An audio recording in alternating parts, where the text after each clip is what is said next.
Thank you, Chairman Smith.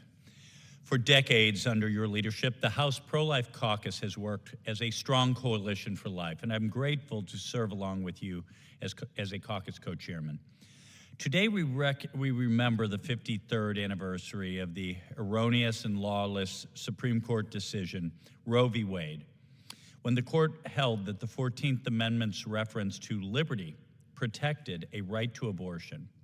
With the stroke of a pen, the Supreme Court empowered the abortion industry to kill millions of unborn children. A research paper published in the American Journal for Public Health 2 decades after Roe found that the Supreme Court's decision caused a 4.5% decline in births in states where abortion was not already legal.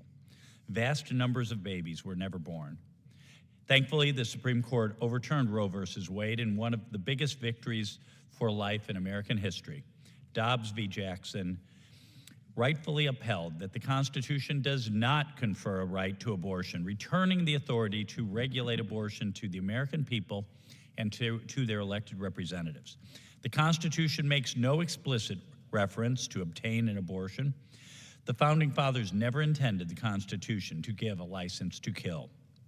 Unlike the post-Roe era where births noticeably declined, Dobbs v. Jackson ushered in the current pro-life era. A study from the American Journal of the American Medical Association found that from Dobbs v. Jackson through June 24th, 2022, through the end of 2023, 22,000 more babies were born in states that enacted pro-life laws.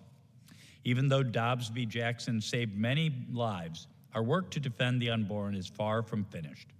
For decades, federal tax dollars have supported disturbing, outdated, and ghoulish research on tissues obtained from aborted babies. Biden's National Institutes of Health devoted roughly $53 million to human fetal tissue research in both 2023 and 2024.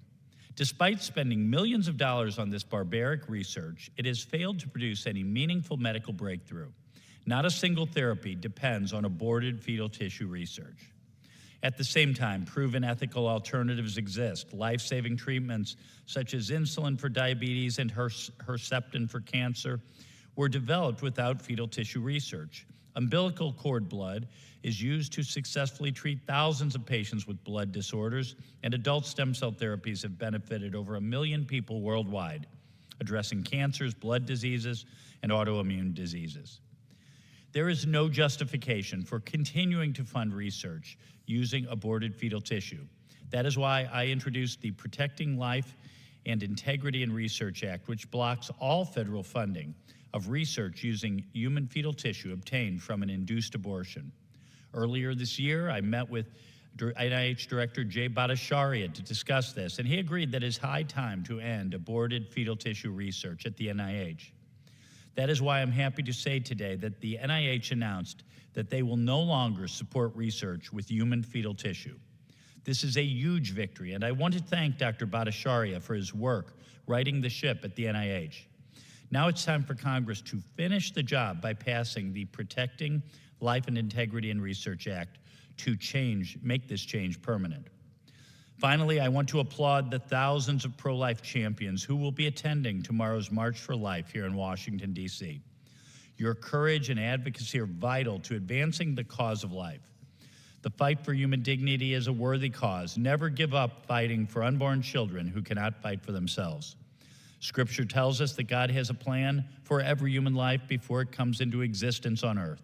In Jeremiah chapter 1, verse 5, God tells the prophet Jeremiah, "Before I formed you in the womb, I knew you. Before you were born, I dedicated you." We also read in the book of St. Luke, Elizabeth's baby leapt in the womb upon hearing Mary's greeting. That baby that leapt for joy in Elizabeth's womb was none other than John the Baptist, who prepared the way for the Lord and baptized him in the River Jordan. Please continue to keep your elected officials in your prayers as we strive to promote a culture of life.